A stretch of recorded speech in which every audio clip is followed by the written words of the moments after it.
Now we will see the Arrhenius theory of acids and base. The Swedish scientist Arrhenius put forth a theory of acids and base in year 1887. This theory gives the definition of acids and bases as follows. The Arrhenius theory याच्यावरून acid आणि बेसच्या definitions काय येणार आहेत, तर acid जर वॉटरमध्ये the substance when dissolved in water gives rise to H plus ions, that substances are called as acids. Acids काय करणार आहेत, जर जेव्हा वॉटरमध्ये डिझॉल्व्ह होणार आहेत त्यावेळेला कोणते आयन्स फॉर्म होणार आहेत, एच प्लस आयन्स तयार होणार आहेत. मग त्या सबस्टन्सला काय म्हटलेलं आहे, ॲसिड्स. मग the substances which on dissolving in water gives rise to H plus ions, those substances are called as acid. For example कोणतं आहे, HCl हायड्रोक्लोरिक ॲसिड आहे, sulphuric acid H2SO4, carbonic acid H2CO3.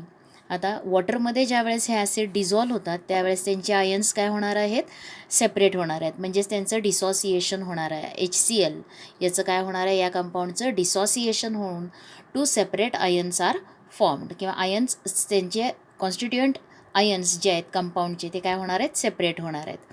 मग H plus HCl gas when dissolved in water, dissociation process takes place and H plus and Cl minus ions are formed in aqueous solution. H plus and Cl minus. आता HCl या कंपाऊंडमध्ये कोणते दोन ions present आहेत, one is H plus ion and the other is Cl minus ion. त्याच्यानंतर H2SO4 हे acid वॉटरमध्ये dissolve झाल्यावरती पहिल्या स्टेपमध्ये कोणते आयन्स फॉर्म होणार आहेत, one is H plus ion आणि दुसरा आहे HSO4 आयन. आता पुन्हा ह्या HSO4 आयनचं काय होणार आहे, डिसॉसिएशन होऊन H प्लस आणखीन SO4 2 मायनस हा आयन फॉर्म होणार आहे. म्हणजेच H2SO4 ज्या वेळेला डिसॉसिएट होणार आहे, डिझॉल्व्ह होणार आहे वॉटरमध्ये, त्यावेळेस त्याच्या डिसॉसिएशनमध्ये आपल्याला 2 हायड्रोजनचे आयन्स फॉर्म होणार आहेत. आणखीन दुसरा आयन कोणता असणार आहे, SO4 हा असणार आहे. म्हणजेच तुम्ही हीच प्रोसेस अशी दाखवली तरी चालणार आहे. H2SO4 हा लिक्विड वॉटरमध्ये डिझॉल्व्ह झाल्यावरती डिसॉसिएशनमुळं कोणते आयन्स फॉर्म होणार आहेत, 2H प्लस म्हणजे 2 हायड्रोजन आयन्स, आणखीन SO4 2 मायनस हा सल्फेटचा आयन फॉर्म होणार आहे. ॲक्वियस सोल्युशनमध्ये हे 2 आयन्स फॉर्म होणार आहेत. हीच प्रोसेस जिथं 2 स्टेप्समध्ये दाखवले ती अशी लिहिली तरी चालणार आहे. त्याच्यानंतर तुम्हाला काय दिलेलं आहे, some compounds are given here. Name what are the names of the following compounds. Following compounds आहेत आणि what are the molecular formulas. NH3 आहे, त्याच्यानंतर आहे Na2O आणि CaO. आता ह्याच्यातला NH3 म्हणजे कोणता कंपाऊंड आहे, अमोनिया. It is ammonia. त्याच्यानंतर Na2O म्हणजे काय असणार आहे, सोडियम ऑक्साईड. CaO म्हणजे कॅल्शियम ऑक्साईड. तर हे तिन्हीही काय आहेत, कंपाऊंड्स. एक आहे अमोनिया, त्याच्यानंतर दुसरं आहे सोडियम ऑक्साईड आणि थर्ड आहे calcium oxide. When the above compounds are mixed with water they combine with water. आता ते वॉटरमध्ये डिझॉल्व केले का मिक्स केले वॉटरमध्ये, तर ते वॉटरबरोबर काय होणार आहेत, कंबाईन होणार आहेत. आणि तुम्हाला complete the following table by writing ions formed by their combination in water. आणि हे टेबल पूर्ण करायला सांगितले. आता ह्याच्यामध्ये पहिला ammonia Wien dissolve in water काय होणार आहे, त्यांचं कॉम्बिनेशन होणार आहे आणि त्यांचे डिसॉसिएशन होऊन आयन्स सेपरेट होणार आहेत. आता कोणते येणार आहेत, वॉटरमध्ये डिसॉसिएशन झाल्यावरती रिझल्टिंग आयन्स कोणते आहेत, तर एक आहे NH4 प्लस म्हणजे ammonium ion, positive ammonium ion, and OH हायड्रॉक्झिल किंवा हायड्रॉक्साईडचा मायनस निगेटिव्ह आयन फॉर्म होणार आहे, OH minus ion. NH4 plus plus काय येणार आहे, OH मायनस. हे 2 आयन्स फॉर्म होणार आहेत Wien ammonia dissolves in combines with water. त्याच्यानंतर दुसरं आहे सोडियम ऑक्साईड.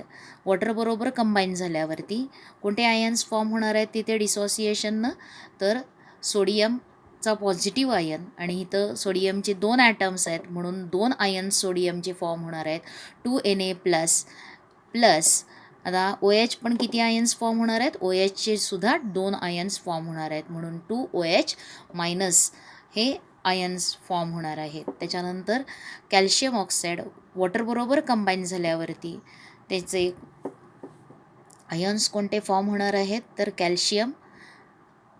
एक कॅल्शियमचा आयन त्याच्यावरती चार्ज असणार आहे 2+ म्हणून Ca2+ हा आयन फॉर्म होणार आहे आणि दुसरा होणार आहे OH मायनस आयन. आणि OH मायनस आयन्स किती तयार होणार आहेत, तर 2 होणार आहेत. बघा, जर ह्याला बॅलन्स करायचं झालं तर कॅल्शियमचा एक ॲटम आहे तर एक आयन फॉर्म होणार आहे. आता इथं रिॲक्टंटमध्ये ऑक्सिजनचे 2 ॲटम्स आहेत, म्हणून प्रॉडक्टमध्ये सुद्धा किंवा ऑक्सिजनचे किती ॲटम्स होणार आहेत, 2 आणि हायड्रोजनचे 2, म्हणून 2 OH मायनस आयन्स फॉर्म होणार आहेत आणि कॅल्शियमचा एक आयन फॉर्म होणार आहे Ca2+ 2OH मायनस, असं त्यांचं काय होणार आहे, डिसोसिएशन होणार आहेत आणि हे आयन्स फॉर्म होणार आहेत. आता into which type will you classify the above compounds, acids, base and salts. आता हे जे सबस्टन्स आहेत, 3 substances, ammonia, sodium oxide, calcium oxide, हे सबस्टन्स किंवा हे कंपाऊंड्स तुम्ही कोणत्या कंपाऊंडमध्ये क्लासिफाय करू शकता, कोणत्या ग्रुप ऑफ सबस्टन्समध्ये क्लासिफाय करता येणार आहेत, ॲसिड आहेत, बेस आहेत का सॉल्ट्स आहेत. तर all these 3 compounds are bases. ते काय आहेत, बेसेस, दे आर बेसेस. मग आता ह्याच्यामध्ये हा सोडियम ऑक्साईड, कॅल्शियम ऑक्साईड हे काय आहेत, मेटलचे ऑक्साईड्स आहेत आणि हा काय असणार आहे, NH3 अमोनिया हा नॉन मेटलमध्ये येणार आहे. म्हणून आता हे जे आहेत यांच्यापासून हे मेटल ऑक्साईड्स आहेत, वॉटरबरोबर त्यांची रिॲक्शन होणार आहे, आणखीन करस्पॉन्डिंग हायड्रॉक्साईड म्हणजे बेसेस फॉर्म होणार आहेत. आता ह्याच्यामध्ये अमोनिया जर असेल आणि वॉटर यांच्यामुळे अमोनियम हायड्रॉक्साईड फॉर्म होणार आहे. त्याचबरोबर सोडियम ऑक्साईड आणि वॉटर यांच्यापासून कोणता बेस फॉर्म होणार आहे, सोडियम हायड्रॉक्साईड. कॅल्शियम ऑक्साईडपासून कोणता होणार आहे, वॉटरमध्ये कंबाईन झाल्यावरती वॉटरबरोबर कॅल्शियम हायड्रॉक्साईड तयार होणार आहेत, म्हणजे करस्पॉन्डिंग हायड्रॉक्साईड्स फॉर्म होणार आहेत. म्हणजेच हे तिन्ही सबस्टन्सेस काय आहेत, दे आर बेसेस, ते बेसेस आहेत.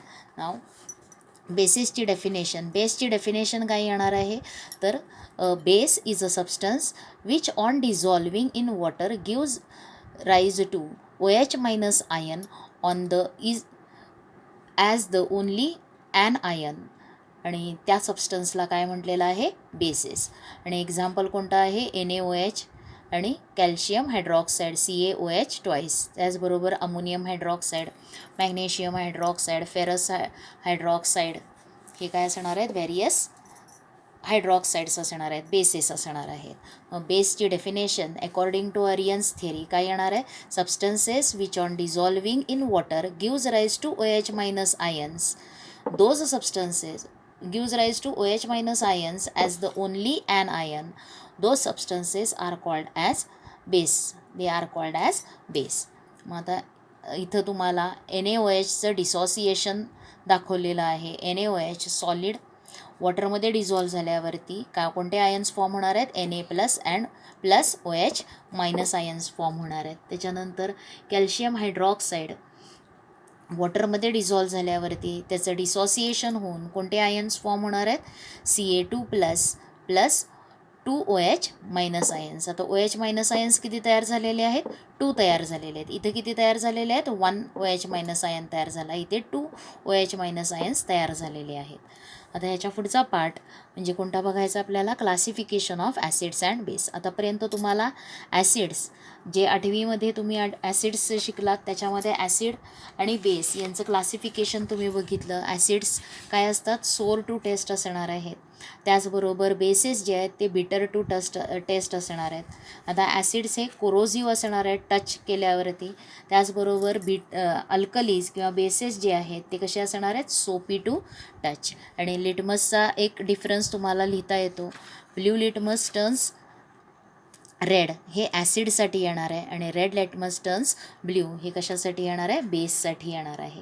म्हणजे बेसिक सबस्टन्स ॲसिड्स काय आहेत, बेसिस काय आहेत हे तुम्ही बघितलं. त्याच्यानंतर आर्यन्स थेअरीवरून ॲसिड कशाला म्हटलेलं आहे, तर substances when dissolve in water, ते वॉटरमध्ये डिझॉल्व झाल्यावरती which ions are formed, H+ ions तयार होणार आहेत as the only cation, those are called as acids. आणि बेस कोणाला म्हटलेलं आहे, the substances which on dissolving in water gives rise to OH- ions as the only an ion, those are called as bases.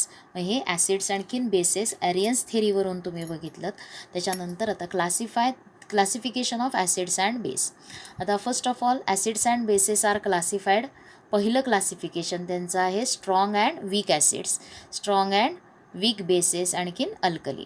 आता जे bases वॉटरमध्ये dissolve होतात those are called as alkalis.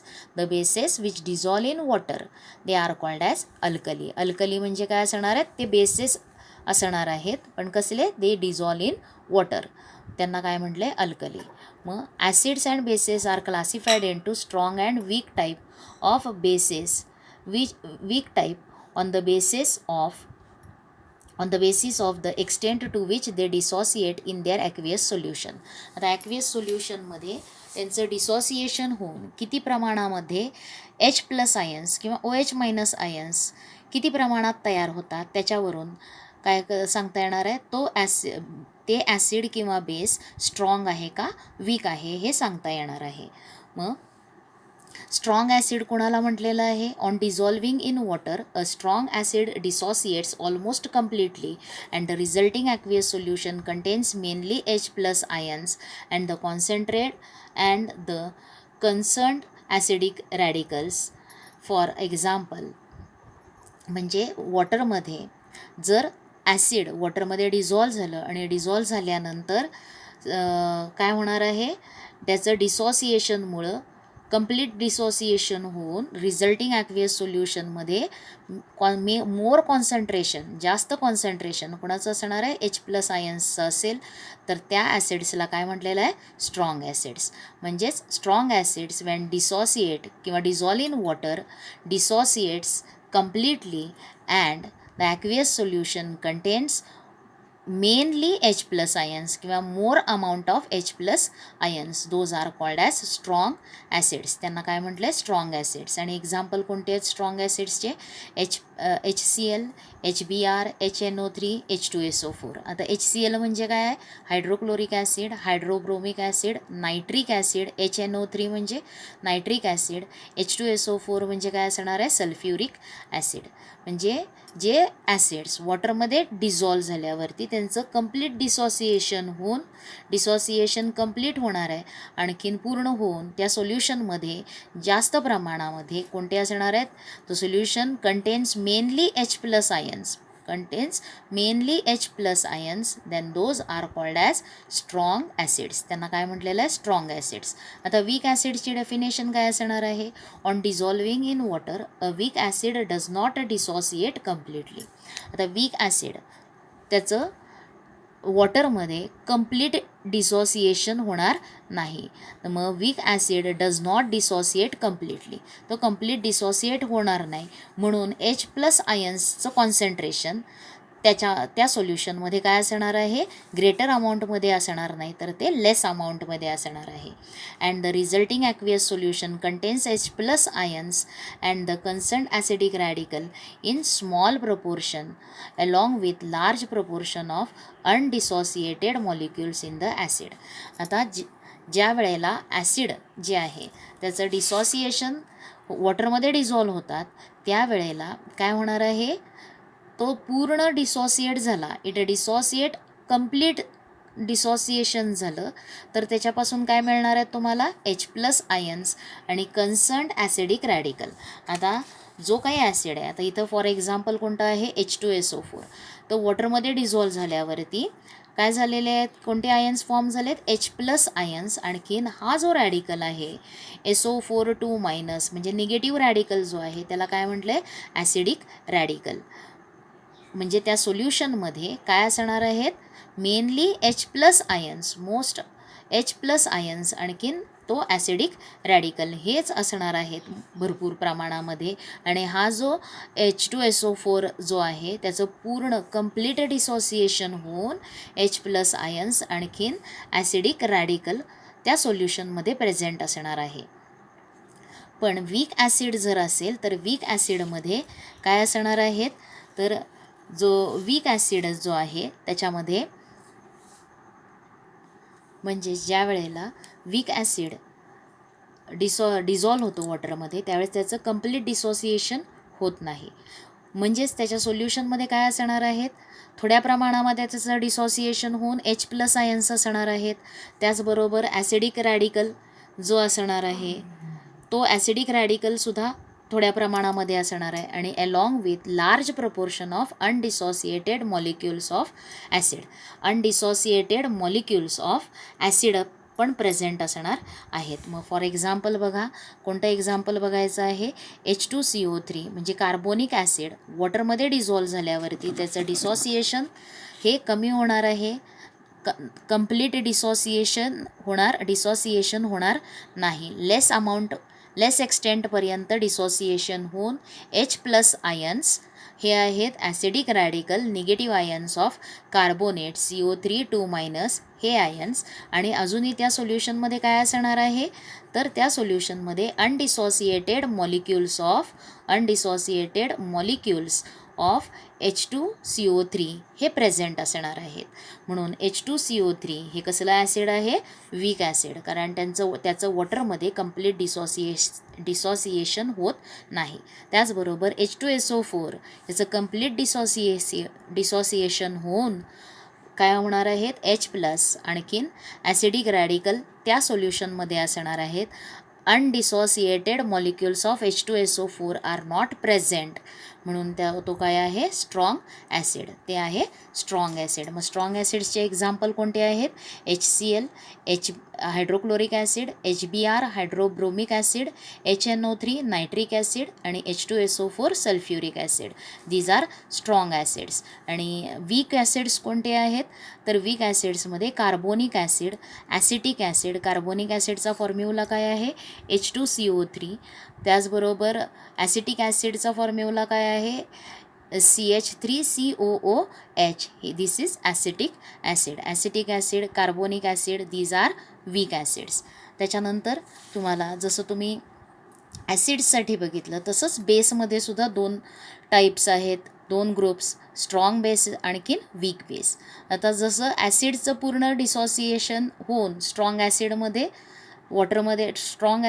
वॉटरमध्ये पूर्ण dissociation होणार आहे, तसंच स्ट्रॉंग बेस जे आहेत त्या स्ट्रॉंग बेसचं सुद्धा कंप्लीट डिसोसिएशन वॉटरमध्ये होणार आहे. आणि त्याच्यामुळं 2 प्रकारचे आयन्स त्या सोल्युशनमध्ये असणार आहेत. एक असणार आहे OH- आयन आणि दुसरा आयन जो असतो तो पॉझिटिव्ह आयन, आणि it is called as basic radical. त्याला काय म्हटलं, बेसिक रॅडिकल.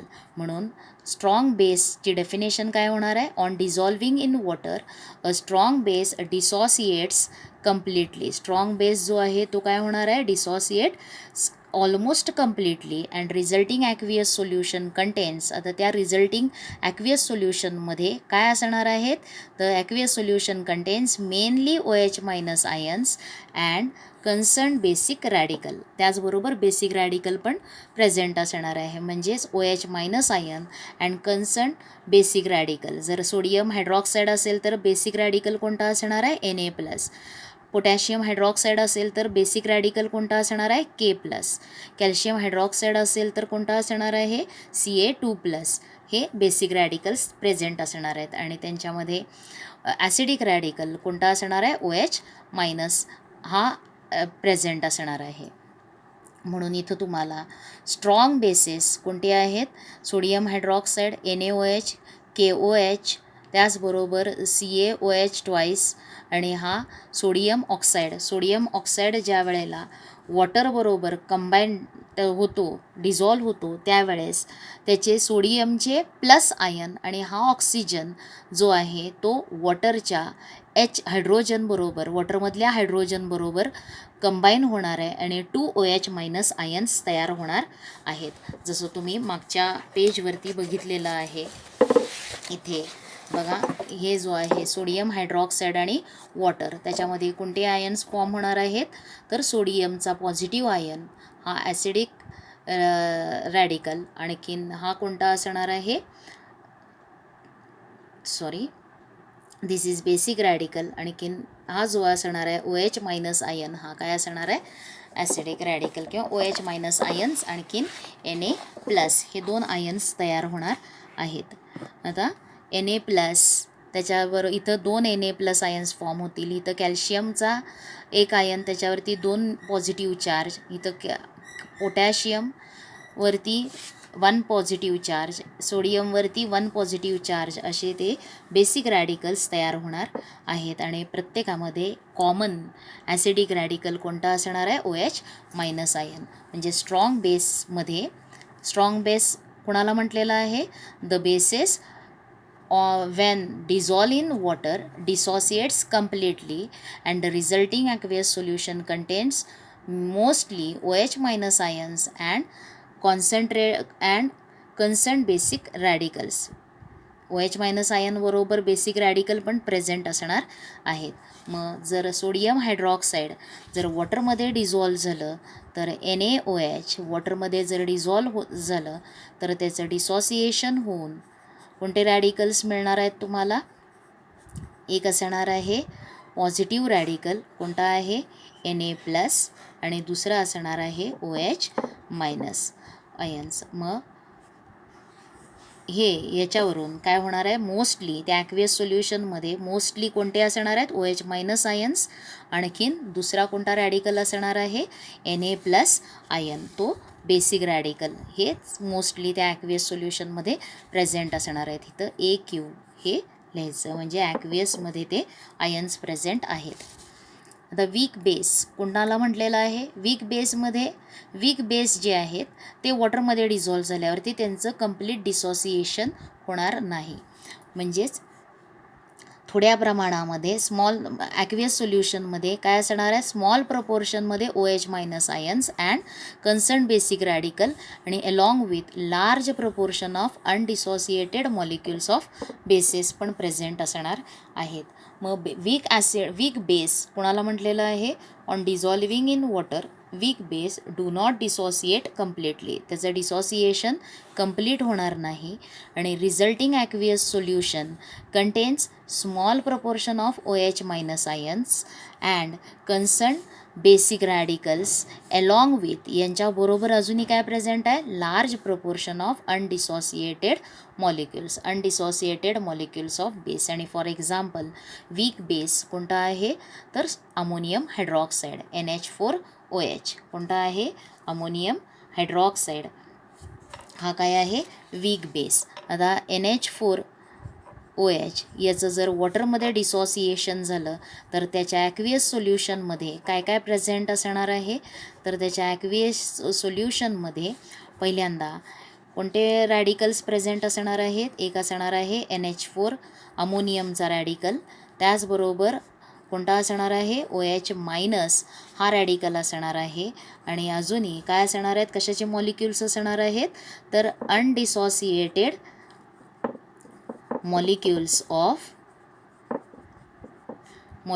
कोणाचे असणार आहेत, अमोनियम हायड्रॉक्साईड NH4OH यांचे मॉलिक्युल्स पण त्या ॲक्वियस सोल्युशनमध्ये प्रेझेंट असणार आहे. म्हणून NH4OH हे काय आहे, it is a weak base, ते काय आहे, वीक बेस. लक्षात आलं आहे, स्ट्रॉंग ॲसिड, वीक ॲसिड, त्याच्यानंतर तुम्ही कुठलं बघितलं, NaOH हा काय आहे, स्ट्रॉंग बेस, आणि नंतरचं example ammonium hydroxide is a weak base. मग आता त्याच्यानंतर तुम्हाला अल्कली हे बघायचं आहे. अल्कली म्हणजे काय, the bases which are highly soluble in water they are called as alkali. Alkali हा बेसेसमधलाच ग्रुप आहे एक, आणि दे कुणाला म्हटलेलं आहे, the bases which are highly soluble in water, म्हणजेच the bases which dissolves in water किंवा highly soluble in water they are called as alkali. आणि फॉर एक्झाम्पल कोणते आहेत, NaOH, KOH, NH3 हे काय आहेत, हायली अल्कली आहेत. आणि here NaOH KOH are strong alkalis while NH3 हा काय आहे वीक अल्कली. अमोनिया हा वीक अल्कली आहे. सोडियम हायड्रॉक्साईड पोटॅशियम हायड्रॉक्साईड हे काय आहेत स्ट्रॉंग अल्कलीज आहेत. आता त्याच्यानंतर अजूनही तुम्ही दुसरी प्रॉपर्टी ॲसिड बेसची कोणती बघणार आहात तर त्याच्यामध्ये आहे basicity and acidity. Basicity and acidity. आता त्याच्याही आधी तुम्हाला इथे एक टेबल कंप्लीट करायला सांगितलं आहे, चार्ट कंप्लीट करायला सांगितलेला आहे. आता ॲसिड्स जे आहेत number of H+ ions form from one molecule. एका ॲसिडच्या मॉलिक्यूलपासून H+ आयन्स किती तयार होतात याचा नंबर विचारलेला आहे. पहिलं कोणतं आहे ॲसिड HCl. आता HClचं डिसोसिएशन झाल्यावरती किती H+ आयन्स एका मॉलिक्यूलपासून मिळणार आहेत तर एका मॉलिक्यूलपासून एक H+ आयन मिळणार आहे. नंबर ऑफ H+ आयन्स इथं काय मिळणार आहेत बघा H+ आणखीन Cl-. मग H+ किती आयन्स आहेत हायड्रोजनचे किती आयन्स आहेत 1 आयन प्रेझेंट आहे ऑफ हायड्रोजन. आता ह्याच्यामध्ये नायट्रिक ॲसिड HNO3 याचे आयन्स कोणते कोणते आहेत या कंपाऊंडचे पॉझिटिव्ह आहे H+, आणखीन निगेटिव्ह कोणता आहे NO3-. मग याचं डिसोसिएशन झालं वॉटरमध्ये या ॲसिडचं तर याच्यापासून एका मॉलिक्यूलपासून किती हायड्रोजन आयन्स मिळणार आहेत 1 हायड्रोजन आयन मिळणार आहे. त्याच्यानंतरचं आहे H2SO4.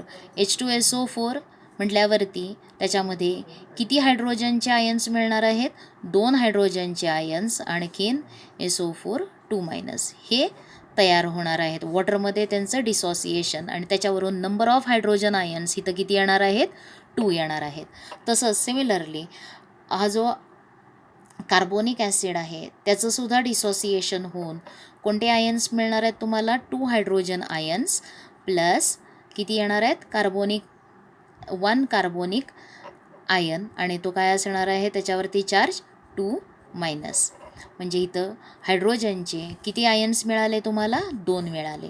आता या एक्झाम्पलमध्ये हे बोरिक ॲसिड आहे H3BO4 बोरिक ॲसिड आणि याच्यामध्ये हायड्रोजनचे किती आयन्स मिळणार आहेत तुम्हाला 3 आयन्स मिळणार आहेत. याचं डिसोसिएशन जर झालं तर किती मिळणार आहेत 3H+ प्लस BO3 आणि या BO3 वरती किती चार्ज असणार आहे 3- चार्ज असणार आहे. आणि हे सगळे आयन्स मी इथं ॲक्वियस लिहिलेलं नाही पण त्यांचं डिसोसिएशन झालं की त्यांच्यामध्ये H+ आयन्स किती प्रेझेंट आहेत एका मॉलिक्यूलपासून किती मिळणार आहेत H+ आयन्स हा क्वेश्चन तुम्हाला विचारला आहे. मग HCl असेल तर 1 H+ आयन मिळणार आहे. HNO3साठी 1 मिळणार आहे.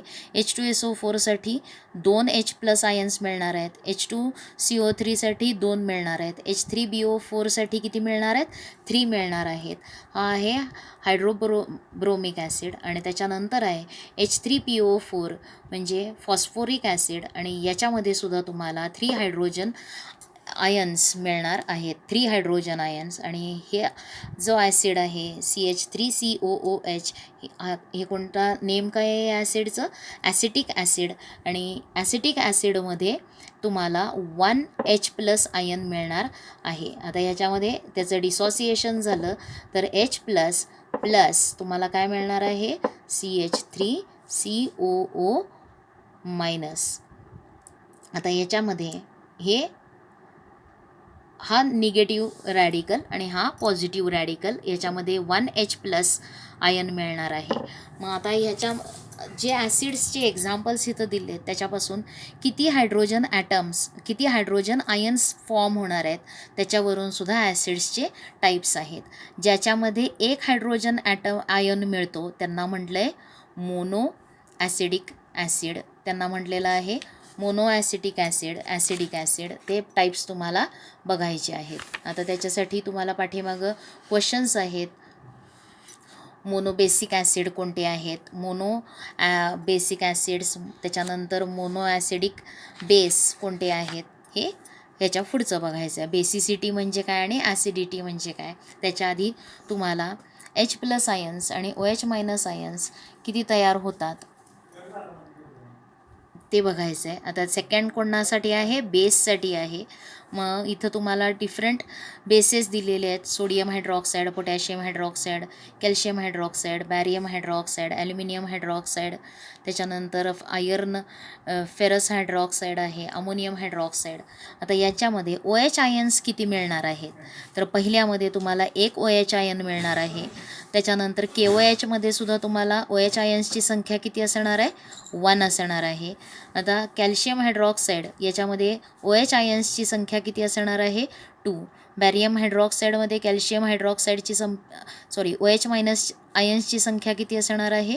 2. त्याच्यानंतर ॲल्युमिनियम हायड्रॉक्साईड किंवा ॲल्युमिनियम हायड्रॉक्साईड याच्यामध्ये OH मायनस आयन्सची संख्या किती असणार आहे? 3 असणार आहे.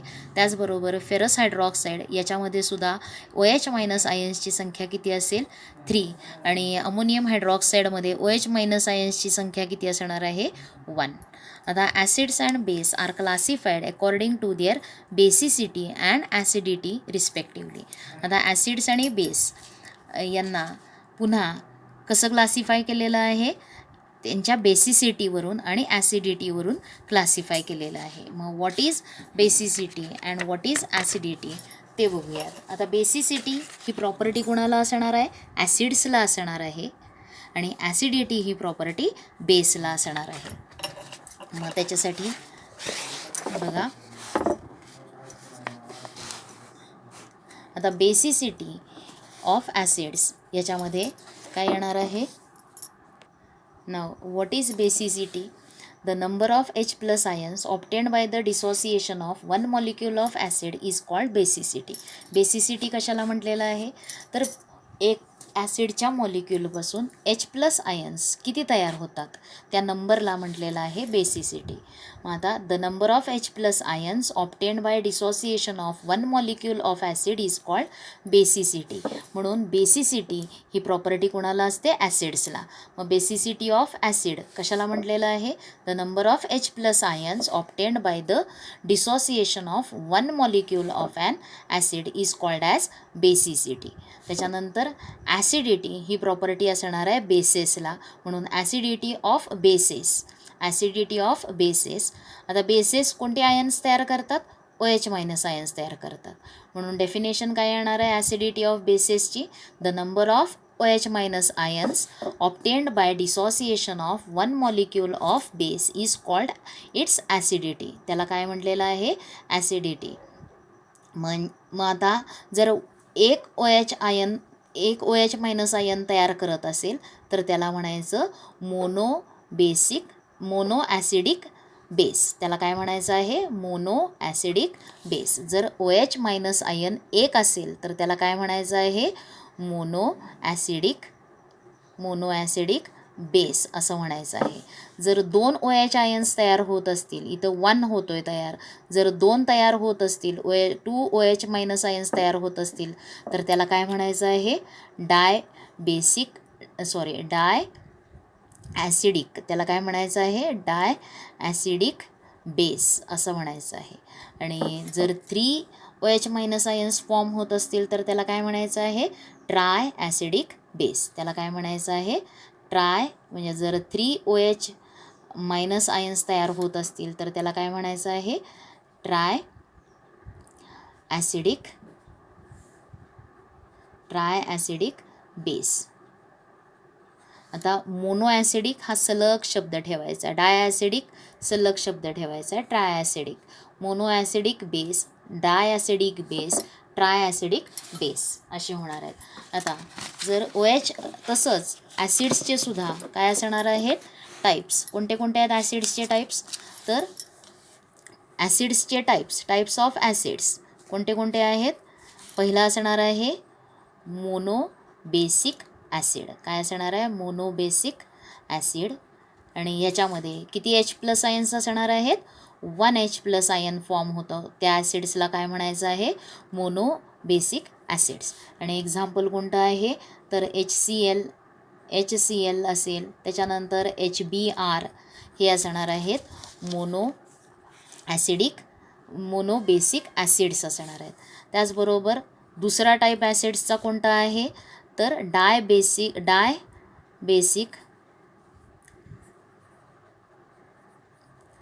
Dibasic acid. डायबेसिक ॲसिड याच्यामध्ये H+ आयन्स किती तयार होणार आहेत? 2 H+ आयन्स तयार होत असतात एका मॉलिक्यूलपासून. आणि त्याच्यामध्ये एक्झाम्पल कोणतं आहे? Sulphuric acid H2SO4. हे काय झालं त्याचं एक्झाम्पल. डायबेसिक ॲसिडचं एक्झाम्पल कोणतं आहे? Sulphuric acid. त्याच्यानंतर टाईप ॲसिडचा कोणता आहे तिसरा? तर ट्रायबेसिक ॲसिड. ट्रायबेसिक ॲसिड. आणि याच्यामध्ये किती H+ आयन्स तयार होत असतात? 3 H+ आयन्स तयार होत असतात. मग त्याचं एक्झाम्पल कोणतं आहे? तर फॉस्फोरिक ॲसिड किंवा बोरिक ॲसिड H3BO3 किंवा H3PO4 H3BO3 try boric acid हे कशाचं एक्झाम्पल आहे? किंवा बोरिक ॲसिड हे एक्झाम्पल कशाचं आहे? ट्रायबेसिक ॲसिड. मग बेसेसचे सुद्धा 3 टाईप्स आहेत. आणि कोणते आहेत ते? तर पहिला आहे मोनो ॲसिडिक बेस. त्याच्यानंतर